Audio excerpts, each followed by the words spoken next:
بسم اللہ الرحمن الرحیم۔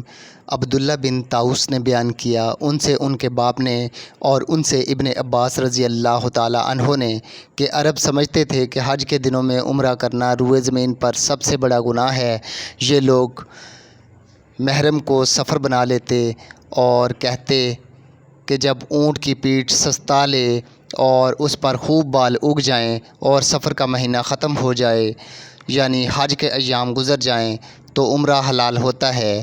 پھر جب نبی کریم صلی اللہ علیہ وآلہ وسلم اپنے صحابہ کے ساتھ چوتھی کی صبح کو حج کا احرام باندھے ہوئے آئے تو آپ نے انہیں حکم دیا کہ اپنے حج کو عمرہ بنا لیں۔ یہ حکم عرب کے پرانے رواج کی بنا پر عام صحابہ پر بڑا باری گزرا۔ انہوں نے پوچھا، یا رسول اللہ، عمرہ کر کے ہمارے لیے کیا چیز حلال ہو گئی؟ آپ نے فرمایا کہ تمام چیزیں حلال ہو جائیں گی۔ صحیح بخاری، حدیث نمبر 1564۔